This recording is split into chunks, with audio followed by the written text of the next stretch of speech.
ଜୟ ଶ୍ରୀରାମ ବନ୍ଧୁଗଣ। ମହାଭାରତ ଯୁଦ୍ଧ ଇତିହାସର ସବୁଠୁ ବଡ଼ ଧର୍ମ ଯୁଦ୍ଧ ଥିଲା।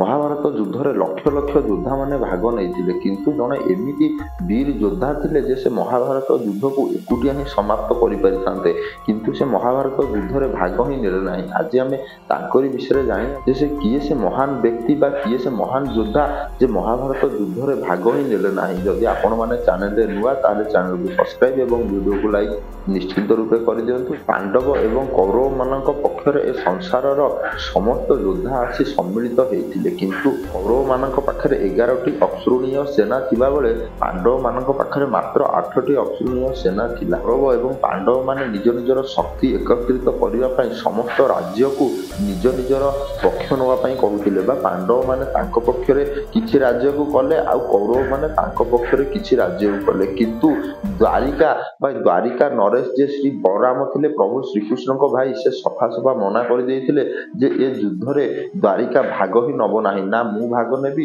ନା କାହ୍ନା ଭାଗ ନେବ, କେହି ବି ଭାଗ ନେବେ ନାହିଁ ଏ ଯୁଦ୍ଧରେ। କାହିଁକି ନା ପାଣ୍ଡବ ଏବଂ କୌରବମାନେ ଦୁଇ ଜଣ ହେଲେ ଦ୍ୱାରିକାର ବା ଶ୍ରୀ ବଳରାମ ଏବଂ ପ୍ରଭୁ ଶ୍ରୀକୃଷ୍ଣଙ୍କର ସମ୍ବନ୍ଧୀ।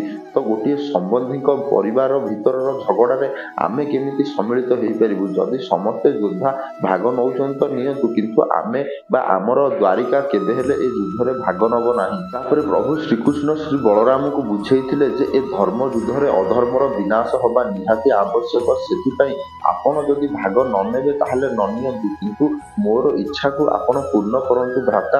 ମୁଁ ଭାଗ ନେବା ପାଇଁ ଚାହୁଁଛି ଏ ଯୁଦ୍ଧରେ, ନହେଲେ ଧର୍ମର ସ୍ଥାପନା କେମିତି ହେବ? ତାପରେ ପ୍ରଭୁ ଶ୍ରୀକୃଷ୍ଣ ଶ୍ରୀ ବଳରାମଙ୍କୁ ଏମିତି ବଚନରେ ଛନ୍ଦି ଦେଇଥିଲେ, ଯାହାଫଳରେ କି ଶ୍ରୀ ବଳରାମ ବାଧ୍ୟ ହୋଇଯାଇଥିଲେ ପ୍ରଭୁ ଶ୍ରୀକୃଷ୍ଣଙ୍କୁ ଅନୁମତି ଦେବା ପାଇଁ କି ହଁ, ତୁମେ ମହାଭାରତ ଯୁଦ୍ଧରେ ଯୁଦ୍ଧ କରିବ। କିନ୍ତୁ ଶ୍ରୀ ବଳରାମ ପ୍ରଭୁ ଶ୍ରୀକୃଷ୍ଣଙ୍କୁ ଗୋଟିଏ ସର୍ତ୍ତ ରଖିଲେ, ତୁମେ ଯଦି ମହାଭାରତ ଯୁଦ୍ଧରେ ଯୁଦ୍ଧ କରିବାକୁ ଚାହୁଁଛ, କିନ୍ତୁ ଗୋଟିଏ ସର୍ତ୍ତରେ ଯେ ତୁମେ ନିଜେ ଅସ୍ତ୍ର ଧାରଣ କରିବ ନାହିଁ। ଶ୍ରୀ ବଳରାମ କହିଥିଲେ, ଦୁର୍ଯ୍ୟୋଧନ ବି ମୋରି ଶିଷ୍ୟ, ଭୀମ ବି ମୋରି ଶିଷ୍ୟ। ପାଣ୍ଡବ ଏବଂ କୌରବମାନଙ୍କୁ ମୁଁ ସମାନ ଭାବରେ ଦେଖି ଆସିଛି, ବା ମୋ ପାଇଁ ସେ ଦୁଇ ଜଣ ହିଁ ସମାନ। ତ ମୁଁ କାହା ପକ୍ଷରେ ରହି ଯୁଦ୍ଧ କରିବି? ସେଥିପାଇଁ ମୁଁ ବି ଚାହୁଁଥିଲି କି କାହ୍ନା, ତୁମେ ବି ଯୁଦ୍ଧ କର ନାହିଁ। ସେଥିପାଇଁ ମୁଁ ତୁମକୁ ଏ ଆଦେଶ ଦେଲି କି ତୁମେ ଏ ଯୁଦ୍ଧରେ ଅସ୍ତ୍ର ହିଁ ଧାରଣ କରିବ ନାହିଁ। ତାପରେ ପ୍ରଭୁ ଶ୍ରୀକୃଷ୍ଣ ରାଜି ହେଇଯାଇଥିଲେ ଆଉ ଶ୍ରୀ ବଳରାମ ତୀର୍ଥଯାତ୍ରା ପାଇଁ ବାହାରି ଯାଇଥିଲେ, ଯାହାଫଳରେ କି ପ୍ରଭୁ ଶ୍ରୀକୃଷ୍ଣ ଭାଇଙ୍କର ବଚନ ରକ୍ଷା କରିବା ପାଇଁ ସେ ମହାଭାରତ ଯୁଦ୍ଧରେ ଅସ୍ତ୍ର ସିନା ଉଠେଇ ନଥିଲେ, କିନ୍ତୁ ଅର୍ଜୁନଙ୍କର ସାରଥୀ ହେଇକିରି ପୁରା ମହାଭାରତ ଯୁଦ୍ଧକୁ ହିଁ ପଲଟେଇ ଦେଇଥିଲେ। ମହାଭାରତ ଯୁଦ୍ଧରେ ପାଣ୍ଡବମାନଙ୍କୁ ବିଜୟ ଦିଆଇଥିଲେ। କିନ୍ତୁ ଯଦି ଶ୍ରୀ ବଳରାମ ଯୁଦ୍ଧ କରିଥାନ୍ତେ ତ ସେ କୌରବମାନଙ୍କ ପଟେ ରହିକି ହିଁ ଯୁଦ୍ଧ କରିଥାନ୍ତେ, କାହିଁକି ନା ଦୁର୍ଯ୍ୟୋଧନ ତାଙ୍କର ପ୍ରିୟ ଶିଷ୍ୟ ଥିଲେ।